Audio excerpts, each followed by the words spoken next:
maybe Sean Deveney has an opinion on this. We can get his take from Sporting News, NBA writer. He joins us now on the Sports Bash Live 97.3 ESPN. We'll bring you in with this, Sean, which, by the way, welcome back. Thanks for jumping on. And the Sixers-Raptors, who's got more at stake to win this series in terms of their future? Toronto with Kawhi and what would happen to them, or Philadelphia with Butler, Tobias, J.J. Redick, and what might happen to them? Well, I think Toronto, just because it's all or nothing for them. If they can't re-sign Kawhi Leonard, then the whole ship goes down. They've got Pascal Siakam. They're still locked into Kyle Lowry's big contract, and they're going to have a hard time unloading that. Anybody who's watched a little bit of the playoffs knows that.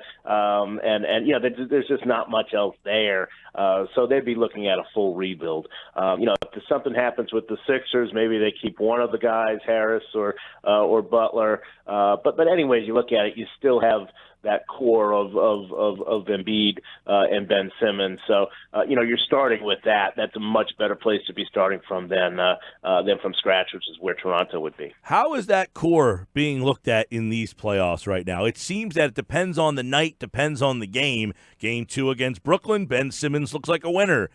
Not so much in the other games. Game 3 against Toronto, Joel Embiid looks like a crown jewel. Not so much in the other games. Are they getting looked at differently because of these playoffs? Yeah, I think there's no question that they're all over the place. That I think a lot of people look at it as they're still young. I think, and one thing that I've heard from scouts and other front office people, and this might be just some sour grapes or whatever, but say, well, this is what happens when you bring them up through the process, and they wind up in this situation where they don't know how to win because they haven't had veteran leaders with them. I'm not sure how much I buy into that, but just your question was about how the league looks at them, and I think that that's something that I've heard going around. So I look, they're still very young.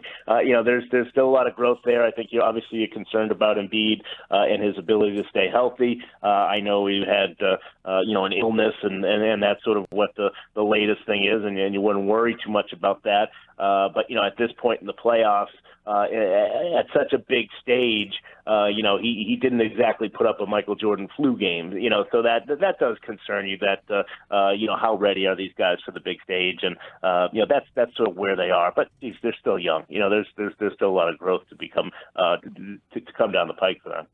Sean, we've talked about this a lot on this show, but I want your opinion. The biggest storyline in the Sixers-Raptors series so far is blank. Well, I'm gonna pick two if I can. I think one is definitely obviously Kawhi Leonard. I mean, he's just been as much as everybody around him has been up and down all throughout the playoffs.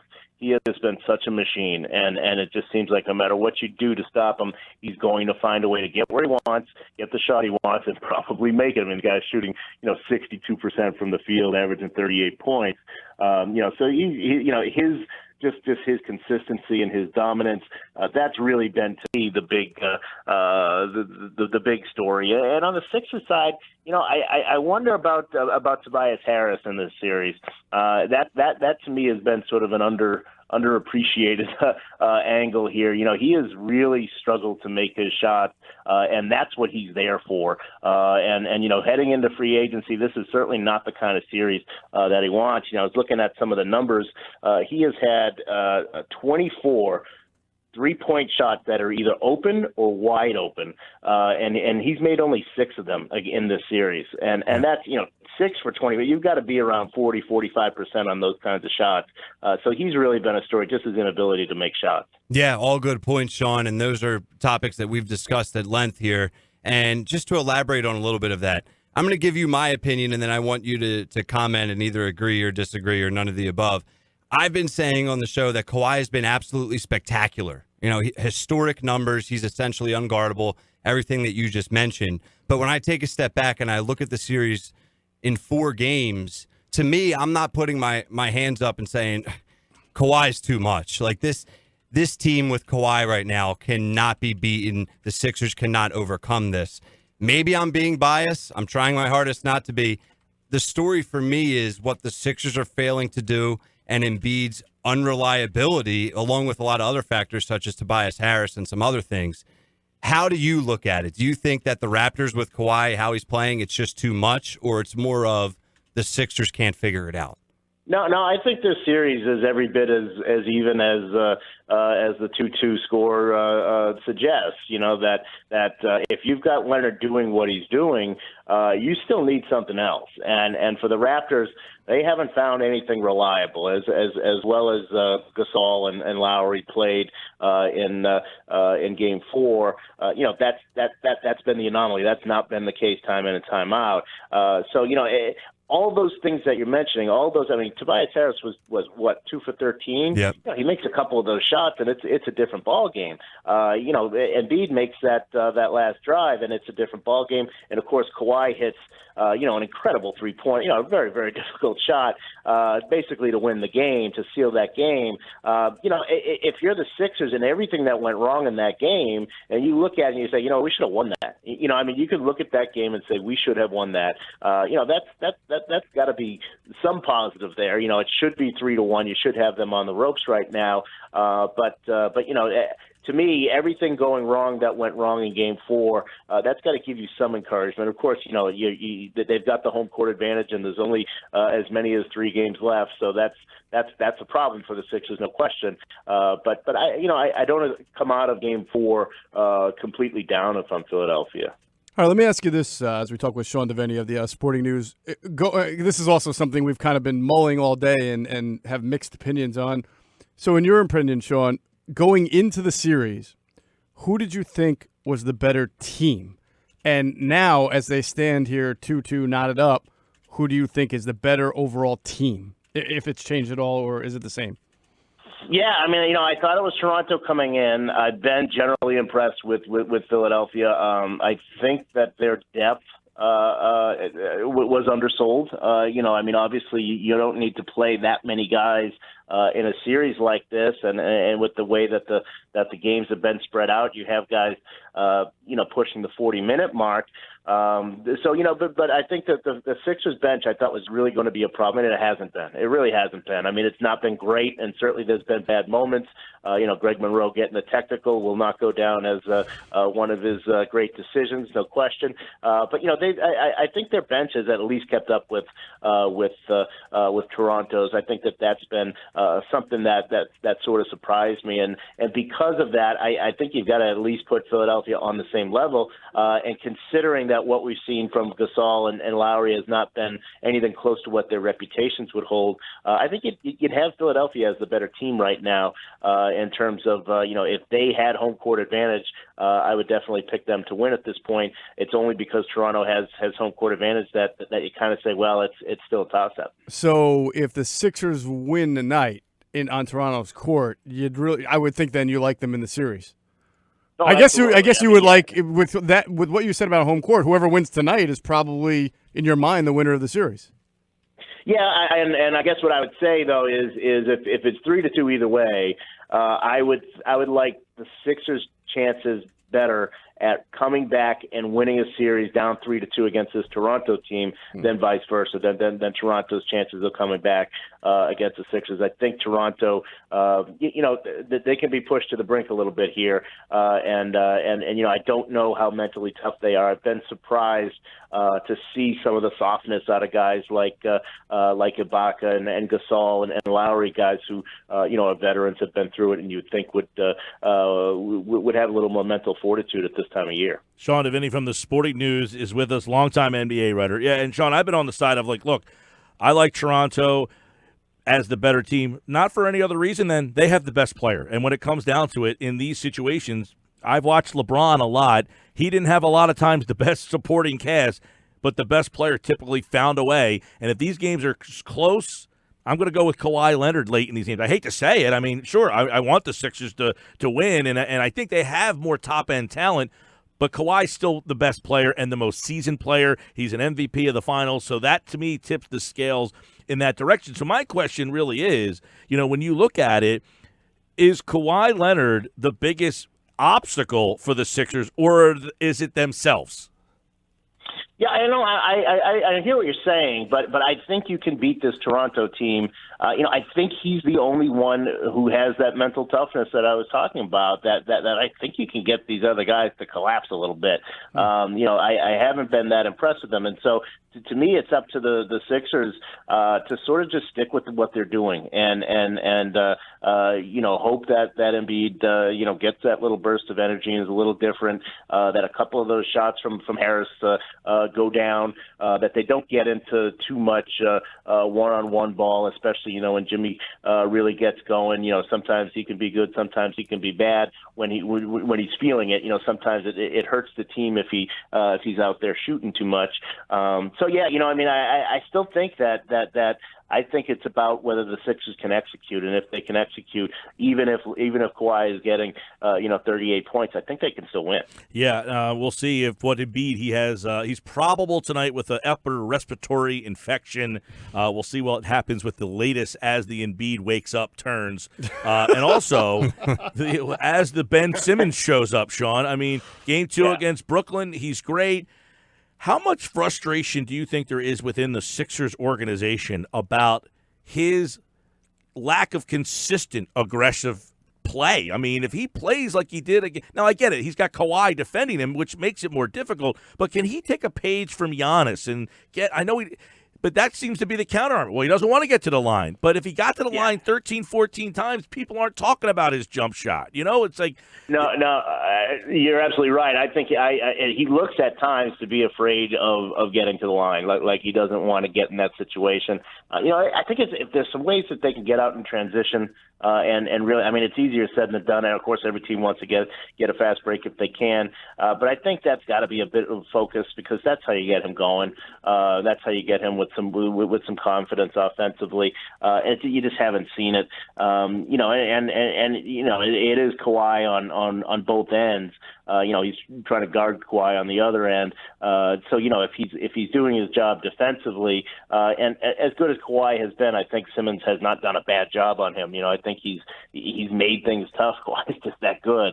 I think it's a tough assignment for Simmons. I think he's in this series. He doesn't really see where he fits in. Toronto's a very good defensive team. They don't let you get into fast breaks very much, and so he seems to be a guy who doesn't necessarily have a comfortable role, whereas in the Brooklyn series, they want to get up and down, so they're gonna give up their share of fast breaks.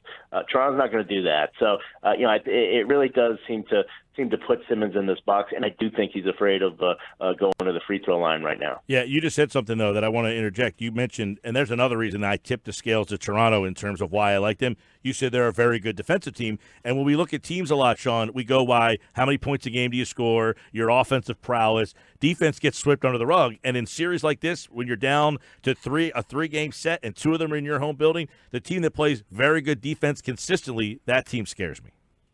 Yeah, and they're a very good half-court defensive team. They're a very good defensive team in transition as well, as I mentioned. So, they're a smart defensive team. I think that's something that they've given up the shots that they want to give up, and no question the Sixers have missed open looks.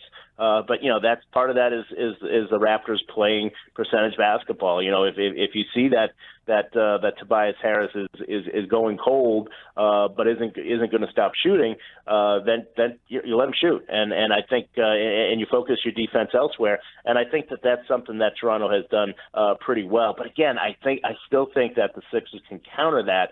I think they're right there. I really do. I really think that they're really just a little bit more help from Embiid and a couple of shots from Tobias Harris, and there's a much different series. By the way, guys, I want to be wrong about this. But secretly you don't. No.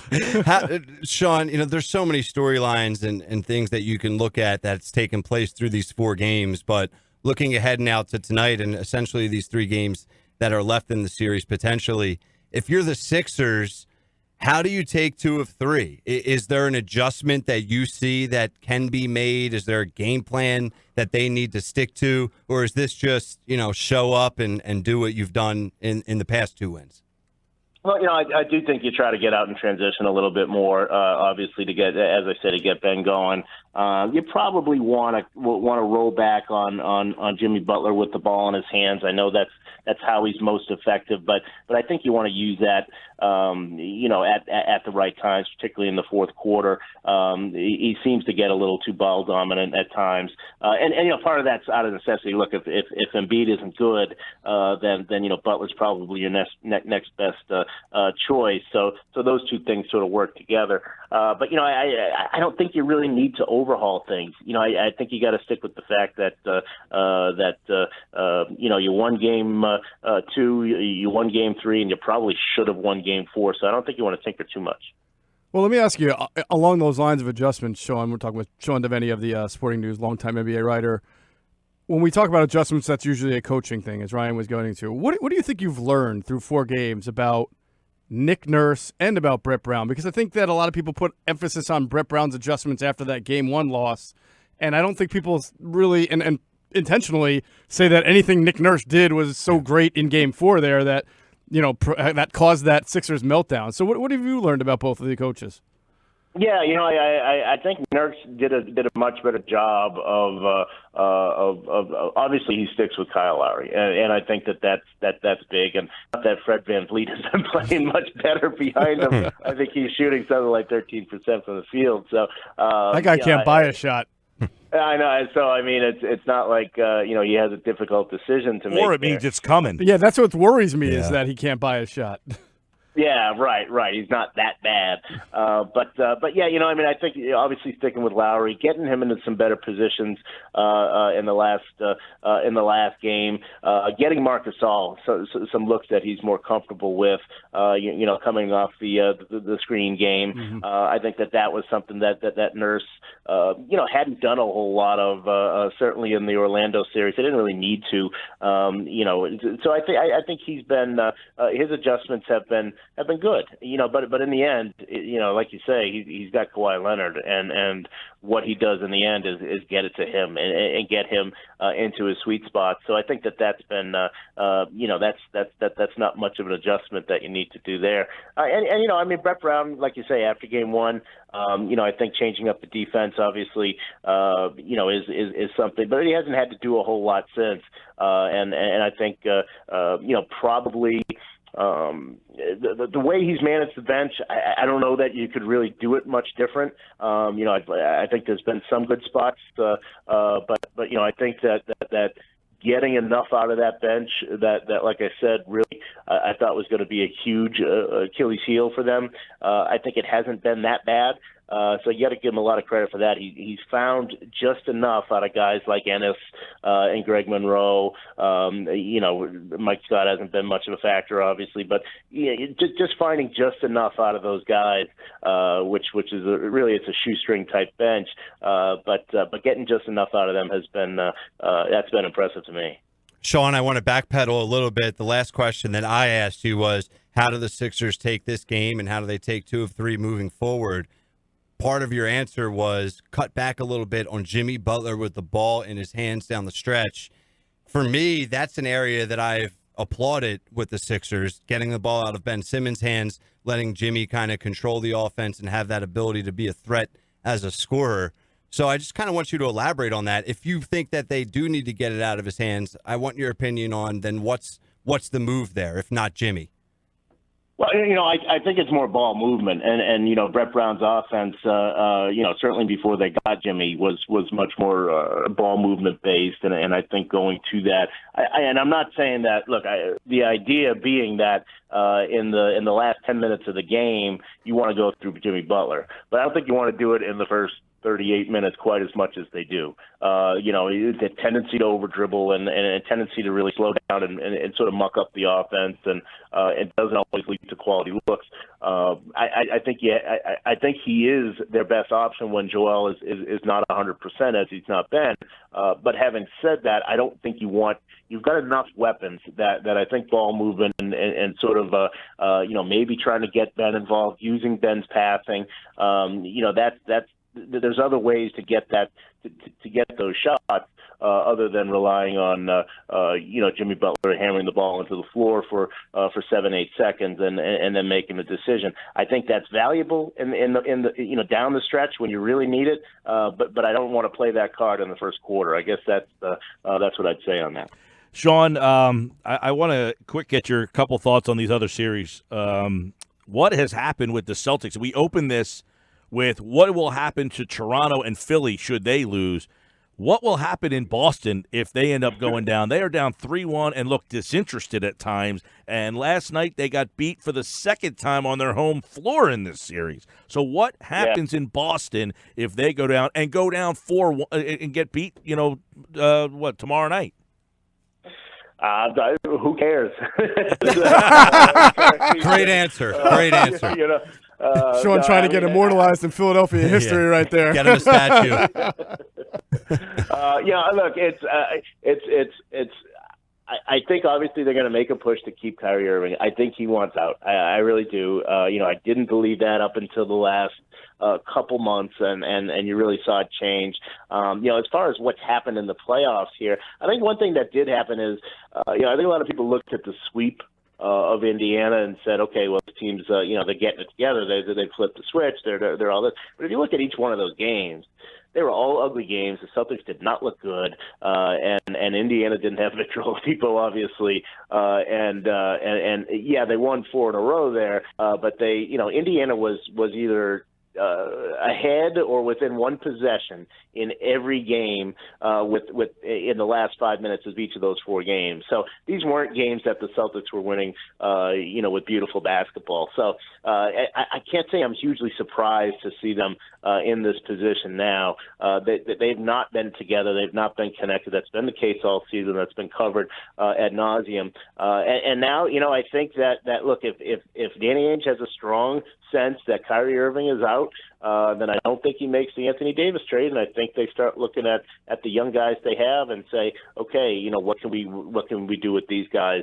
And they still have a pretty good base. But they certainly won't be the championship caliber team that they were supposed to be heading into this year. Are there cracks in the Warriors' armor in this series? It looks to me they are deferring a lot to 35. Yeah, I mean, Steph Curry hasn't quite been himself. He had some stretches, obviously, the first quarter and then down the stretch, but much of the game he wasn't very good. Klay Thompson was pretty bad. I think their bench really has taken a huge step back, and we've seen that coming, I think, a little. I mean, if Looney is the best guy you've got coming off your bench, that's a tough situation for them to be in. So, I think that's hurting them as well. Look, you got to look at this. They're 2-2 in this series. They went 7 games against Houston last year, so it's almost like the next game is game 12 of this series. These two teams know each other very well. They know each other inside and out. So if anybody's going to be able to push the buttons of the Warriors to get them, out of what they like to do, to get under their skin, to force them into doing things like relying too much on Kevin Durant or forcing turnovers, then it's Houston. So I'm not surprised necessarily to see the Warriors in this situation. It's just a matter of whether Houston can finish the job because, last year Chris Paul got hurt, and they had that 0 for 27 stretch from the 3-point line in Game 7. So, I think we are seeing the Warriors as a vulnerable team right now. By the way, Portland and Denver has been fun. They deserve a mention in this segment, but we're out of time. Sean Deveney from the Sporting News, longtime NBA writer. Who wins tonight, Philly or Toronto? I think the Sixers go and they win the game. Wow. All right. He said, who cares about Boston? And he picked the Sixers. He's really trying to get a statue here. He's eating a cheesesteak over there, too. I'll start to build it. Sean Deveney, Sporting News, here on the Sports Bash from the Boardwalk on the Hotline. Thanks, pal. We'll talk to you soon. All right. Thanks, guys. Sean Deveney.